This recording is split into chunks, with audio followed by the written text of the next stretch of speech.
Welcome to worship at our Old Ship Meeting House, First Parish in Hingham, Unitarian Universalist. Welcome. We begin with a bell and then our prelude.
We gather for worship in our ancient meeting house, gather as the season of autumn deepens and colors brighten a little more each day. We gather with whatever measure of joy or sorrow is in our hearts, whatever concerns might trouble our minds, we gather. And may we find comfort in one another's company, though virtual, it is real. May we find inspiration for this day, for the weeks and the time to come, whatever they may bring. Yes, we gather in the spirit of love for music, words, prayer, comfort, inspiration. We have gathered, and it is good to have gathered. Our introit this morning will be offered by our tenor soloist, Chris Marr, singing Winds Be Still.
Thank you, Christopher.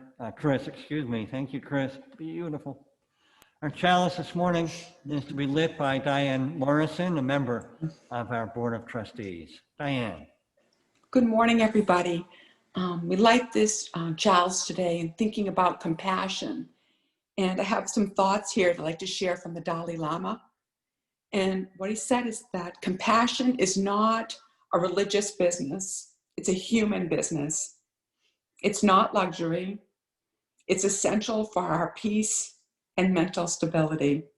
It's essential for human survival. Thank you. Thank you, Diane. And with that, I will light the flaming chalice of our faith.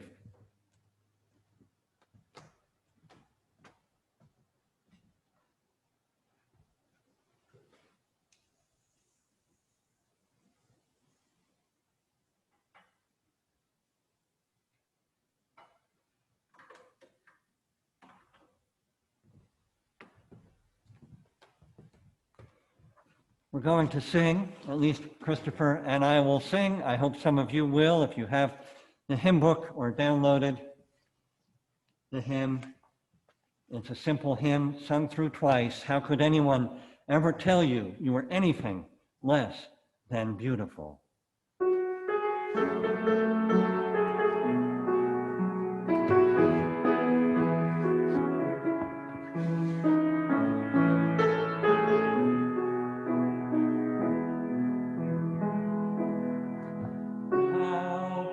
How could anyone ever tell you you were anything less than beautiful? How could anyone ever tell you you were less than whole? How could anyone fail to notice that your loving is a miracle? How deeply you're connected to my soul. How could anyone ever tell you anything less than beautiful? How could anyone ever tell you you were less than gold? How could anyone fail to notice that your loving is a miracle? How deeply you're connected to my soul.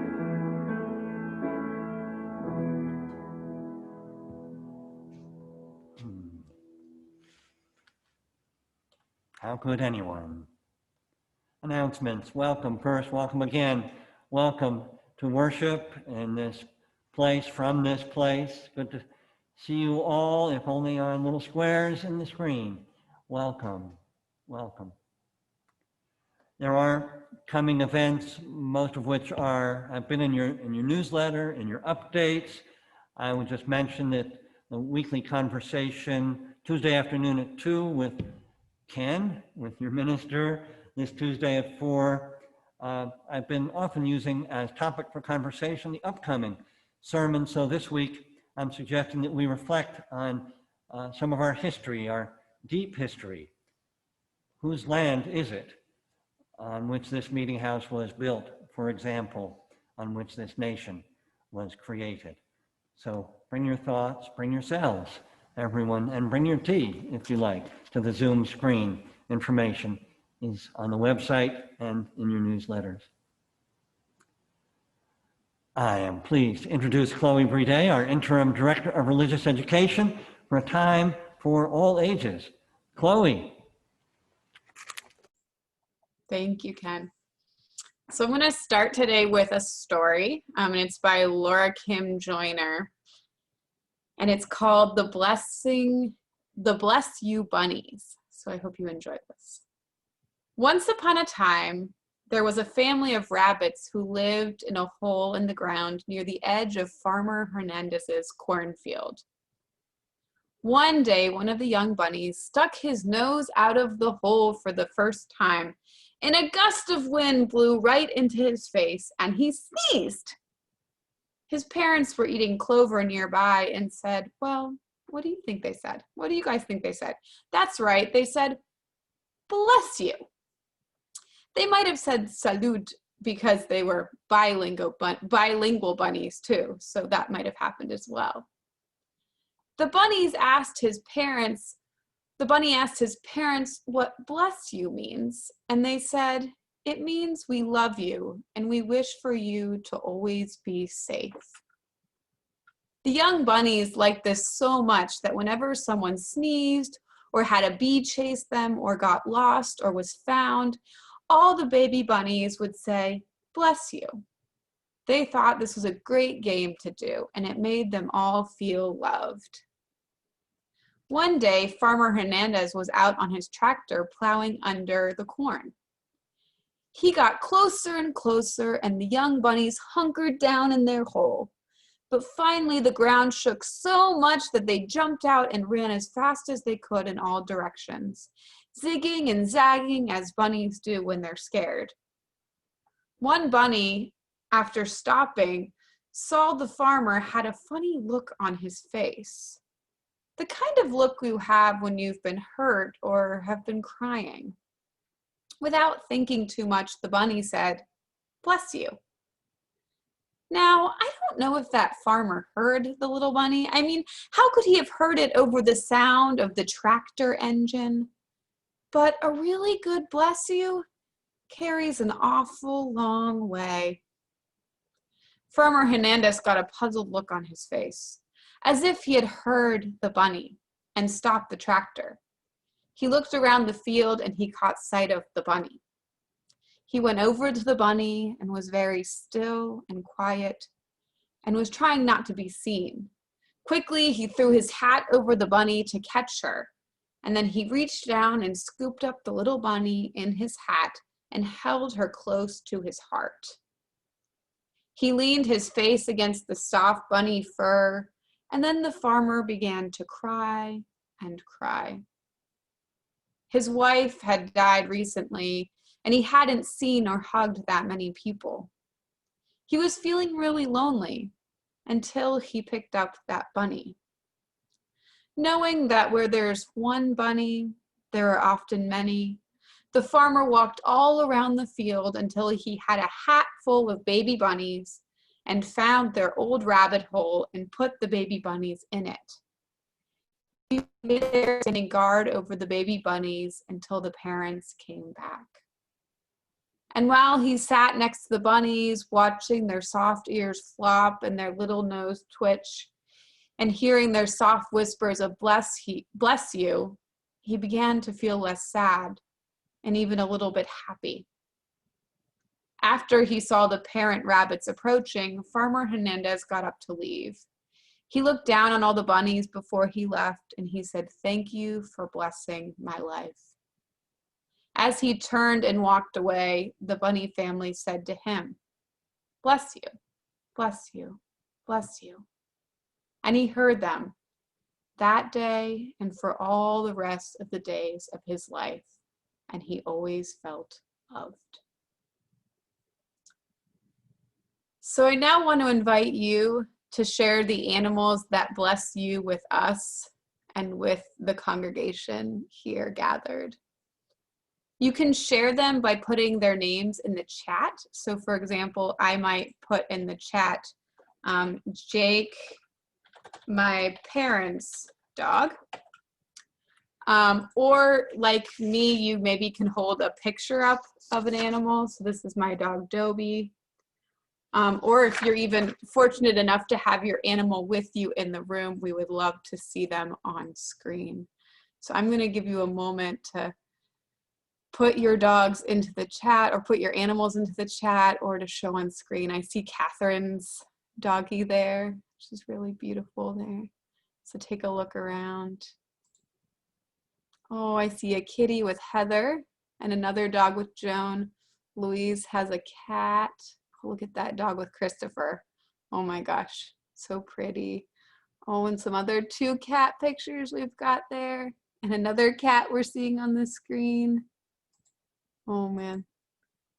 Oh, and we've got some in the chat as well. Ferris and Lily, Tessa, Peanut, Allie, Mommy and Jasper, Hamish and Watson, Coconut, Mouse and Marshall, Mookie, chipmunks and squirrels and everything outside, Squanto the cat. So many lovely animals. Tuxedo, handsome Tuxedo. I see Chris's dog there, and Joy's cat. Isn't that beautiful? And Ralph's dog. I hope you all are enjoying this as much as I am. So now let's take a moment to bless them. For the blessings of animal companions, we give thanks. For the beautiful ones whose fur is silky and whose tails are long, we give thanks. Whose feathers are brilliant, whose voices are splendid, we give thanks.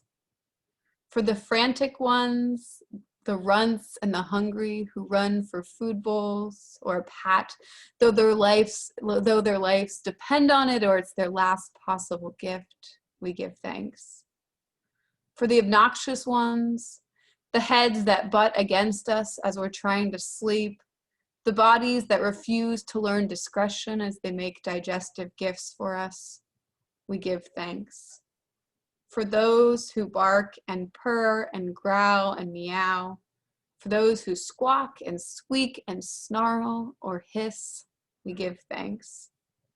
For animals unknown to us, those whose niche in the web of life is fragile, whose lives are insecure, for all who care for them and wish them well, we give thanks.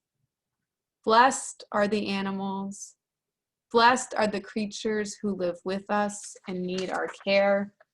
Blessed are the mammals and the reptiles and the birds who teach us we are not alone. Blessed are all living things for whom we learn to love. Bless you, bless you, bless you, as the bunnies would say. Thank you all. That prayer was from Maureen Killeran. I thought it was really beautiful. So thank you for letting me share this blessing with you all today and for giving us the gifts of all your sweet, sweet animals. It's been lovely to look around. Thank you, Chloe. Oh my goodness, that's just lovely, wonderful. I've got a little screen here too, and to see your animals in photographs or actually with you, just beautiful. Thank you, Chloe.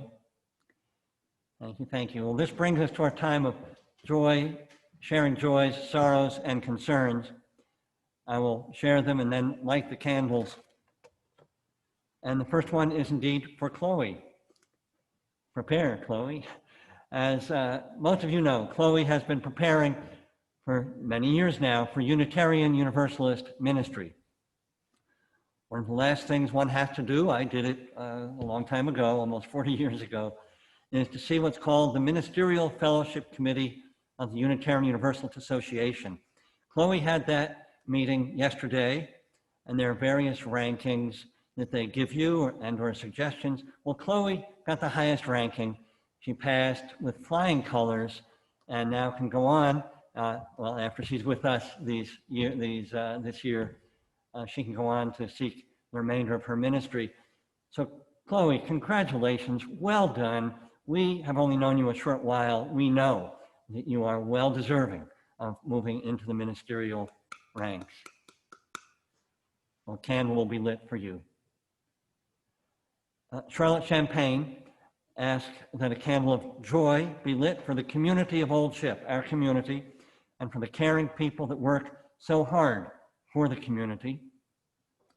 She also asked for a candle of sorrow for all those who have died from the coronavirus and for their families and those that care for them.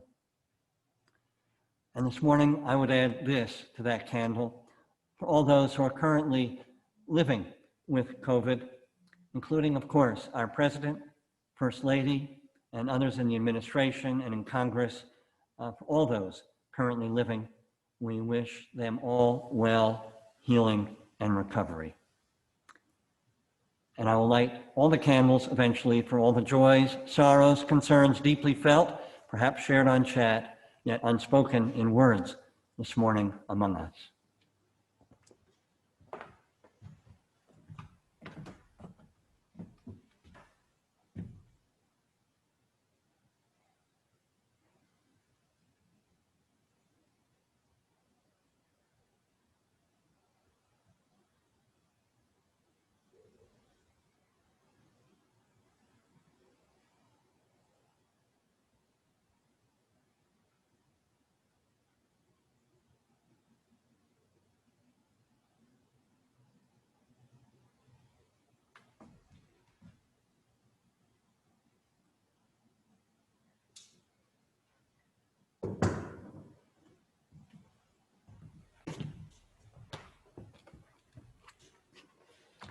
May we gather our minds and hearts in the spirit of meditation, prayer, and then silence. Oh, how we need in these trying days, times of meditation, perhaps prayer and silence. Times to simply breathe into the moment and into our better selves, to breathe into the well springs of kindness and compassion, always there, however they may be clouded with the news of the day, the contentiousness and the worry of these times. So we are invited now, precisely into such a time of quiet, of peace, a time in which to be present, to know that we have each other, to appreciate the beauty of the day, to be just to be. As we hold prayers for the health and well-being of our dear ones, for everyone in our community, of all with whom we share this life, including our national leaders, present in meditation and in prayer, and we enter a time of renewing silence.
Now our anthem from Christopher, The Gift of Love, the gift of love.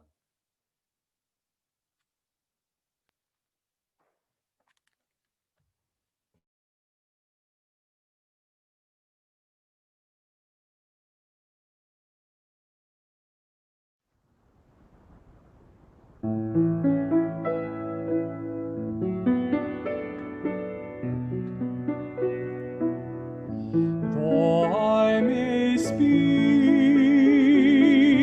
with bravest fire and have the gift to all inspire, and have not love, my words are vain as sounding brass and hopeless gain.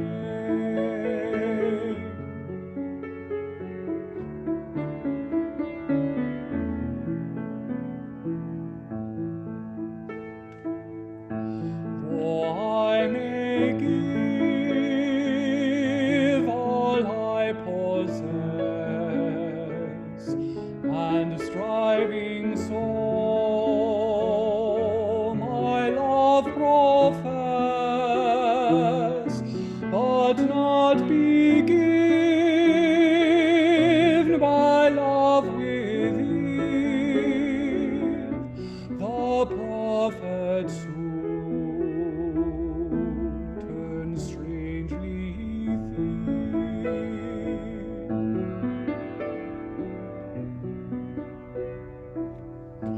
Come, Spirit, calm our heart's control,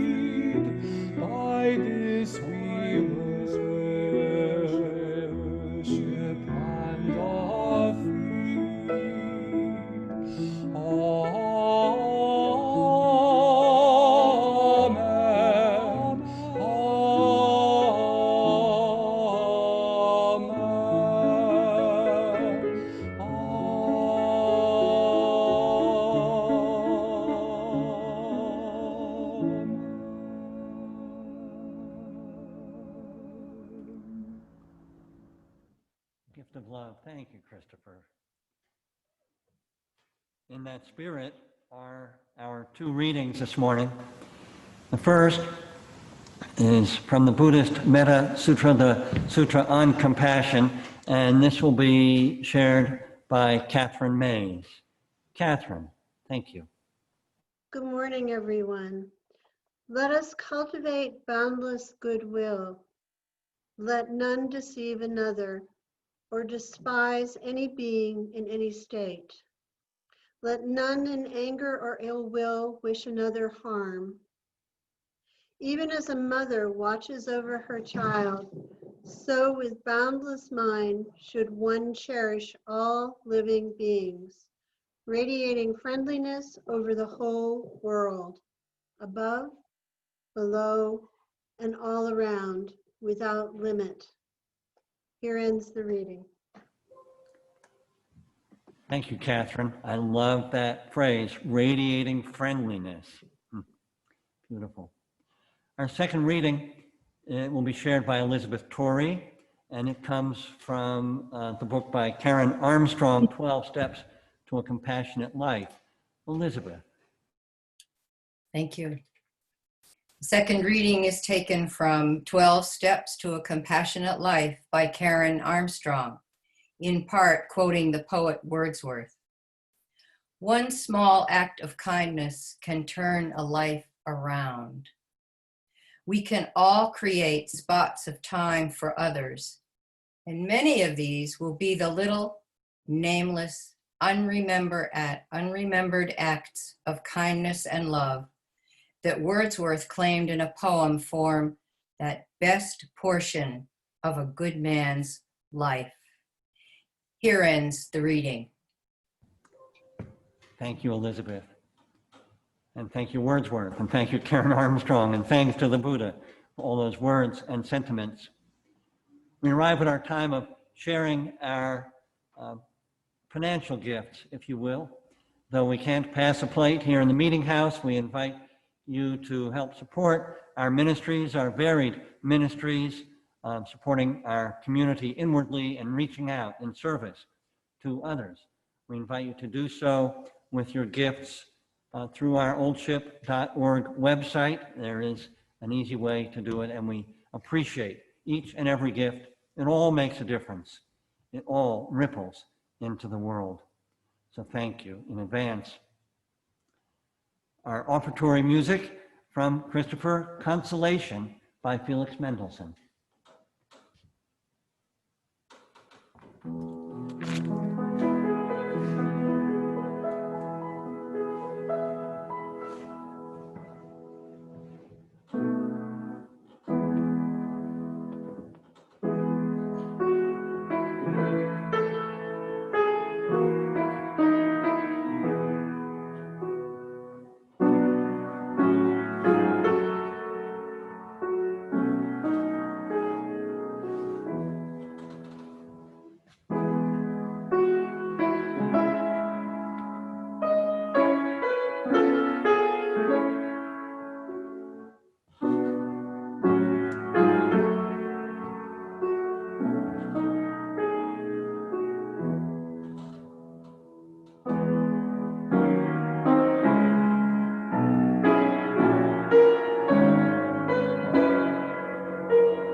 Thank you, Christopher.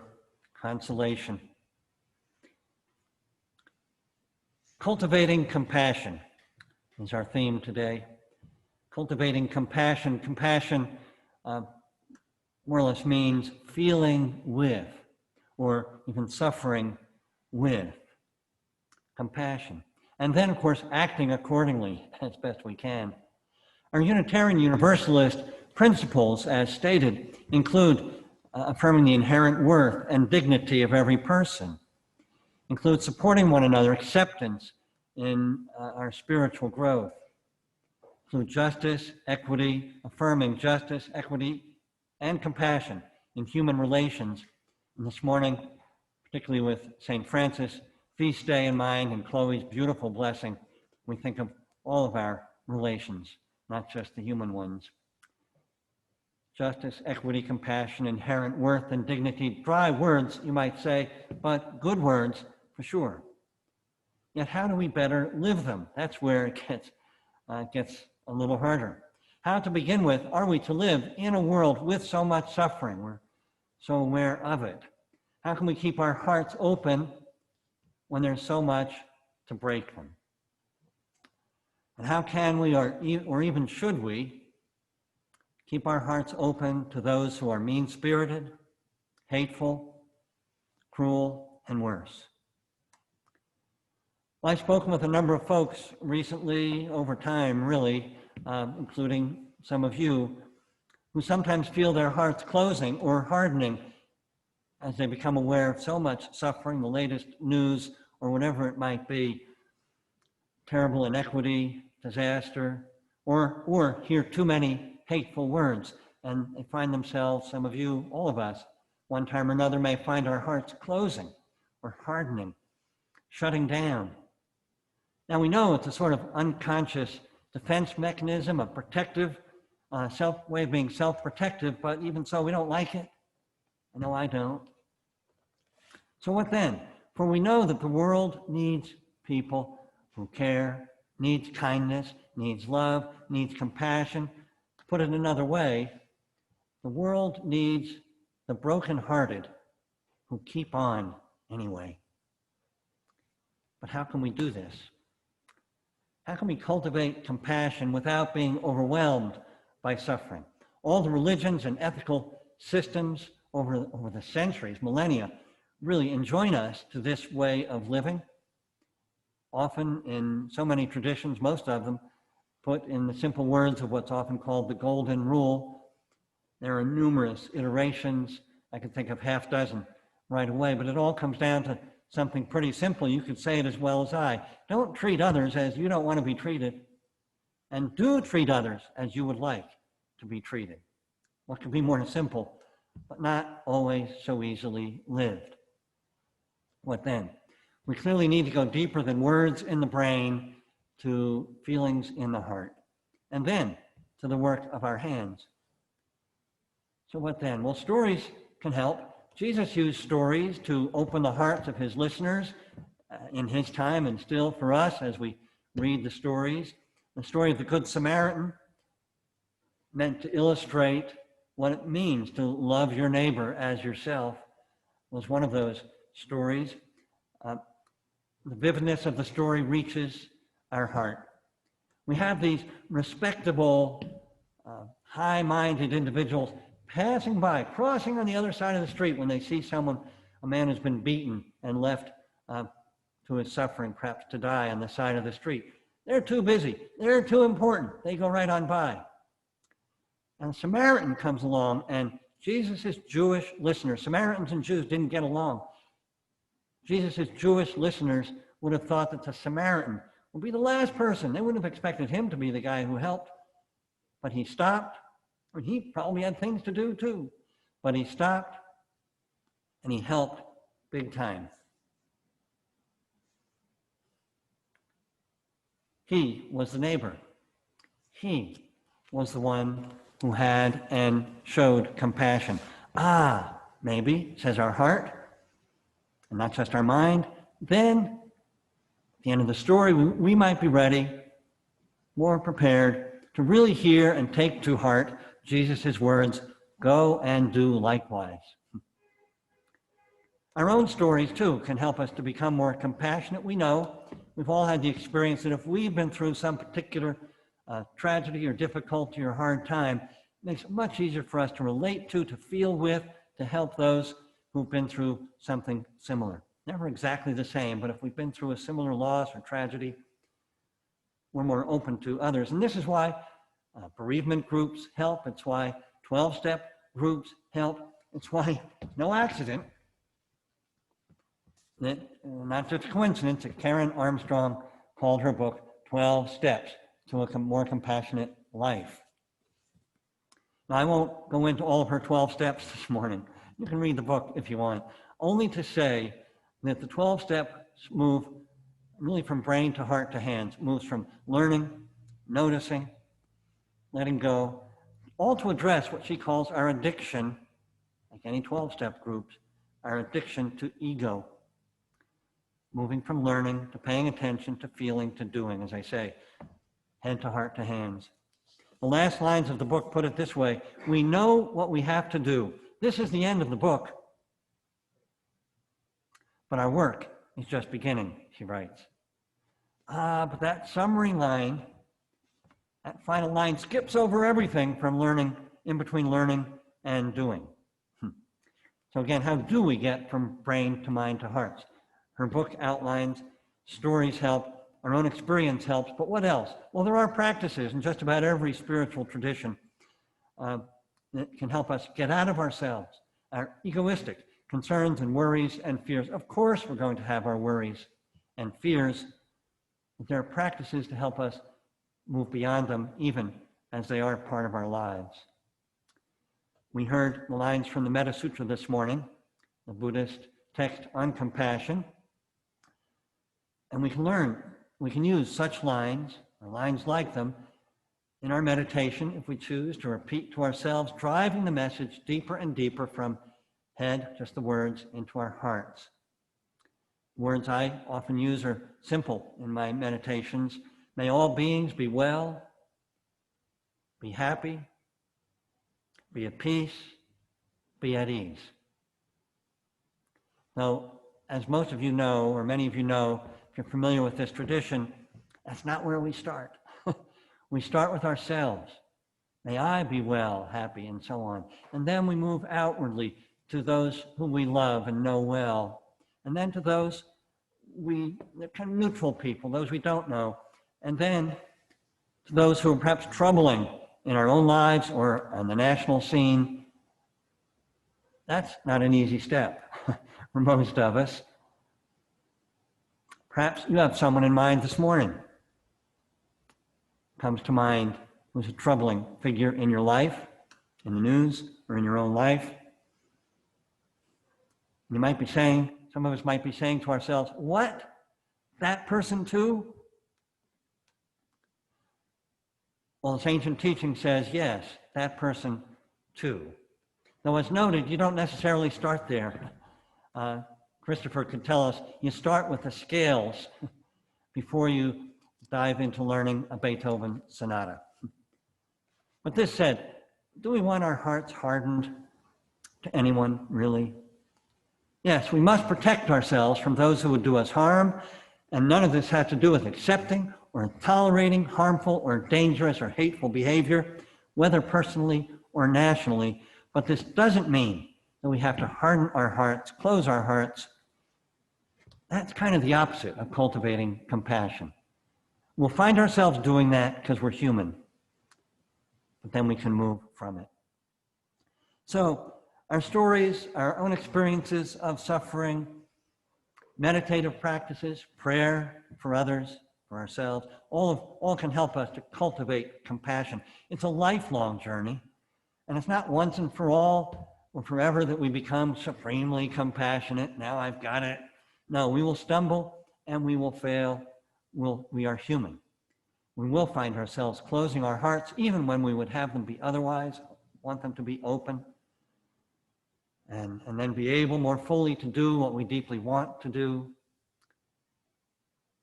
But the fact that we're human and will fall or fail, this is why we have religious teachings, ethical teachings, our own Unitarian Universalist principles. It's why we have spiritual practices of whatever kind to help us to more often bring what we know in our heads into our hearts and hands. One more thing before I conclude for this morning. Gratitude. Gratitude. What's that have to do? Or does it have anything to do with cultivating compassion, opening our hearts? Maybe it's as simple as this. Gratitude is a quality of the heart. When we're feeling grateful, our hearts, for whatever it is, for circumstances, for a particular person, something that's happened to us, something, or the beauty of the day. When we feel gratitude, our heart opens a little bit, doesn't it, or softens? Now, that's my experience. Perhaps think of something now, if you choose. A person for whom you're grateful, a moment, a circumstance, in the midst of whatever else. Bring something for which you're grateful to mind, and whatever else might be going on. Do you feel a little opening, a little softening? I know I do. Well, here's the thing. An open heart is an open heart. It's open to everything, not just to gratitude. And so maybe leaves us more open to others so that we can be more fully, wholeheartedly with them, celebrating their joys, being with them, present in their sorrow or suffering. More fully present. After all, as most of us learn eventually, simple presence is often what our friend or neighbor needs more than anything else in the midst of their own trial. Well, all this said this morning, and much more, of course, could be said. May we support one another as we live our journeys of cultivating compassion from mind to heart to hands. I've said that enough. You're going to remember that if you remember nothing else this morning. From mind to heart to hands, often simply, as we heard earlier, by offering Wordsworth's words, little, nameless, unremembered acts of kindness and love and compassion, which, after all, never cease rippling into the world, one act of kindness, inspiring others, and then the next and the next.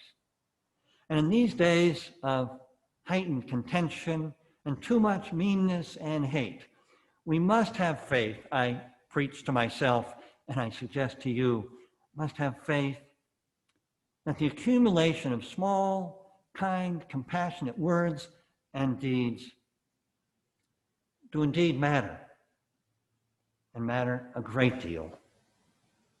So it is, so may it always be. I will extinguish the flames of our chalice this morning, yet I cannot extinguish the love and care with which they were lit. Those go with us. Even as I extinguish the flame of our Unitarian Universalist flaming chalice, but cannot extinguish the values and principles that it represents.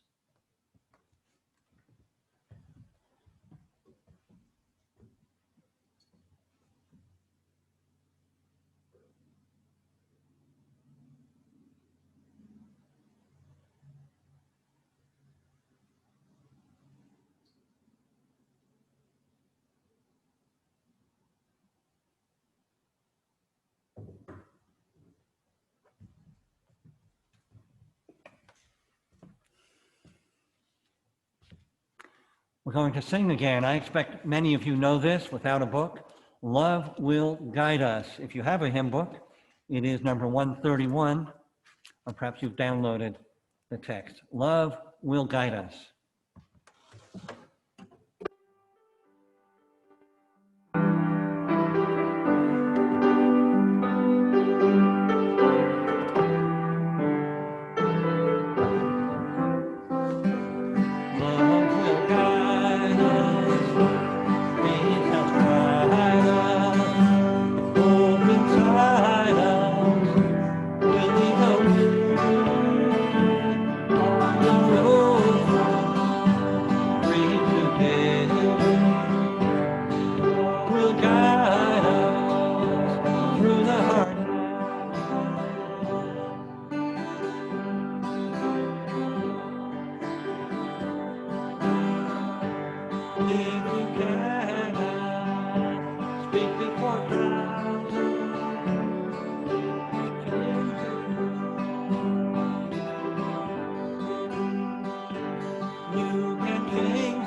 with love and compassion as our guides. Love, compassion, perhaps, no, not perhaps, other words for God, the nameless power that sustains us. With love and compassion as our guides, may we channel love and compassion to others, channel peace, channel kindness, channel hope. So may it be. Our musical benediction will be offered by Heather Nolasco. More of Winds Be Still. Bird fly high, lift our gaze toward distant view. Help us to sense life's mystery.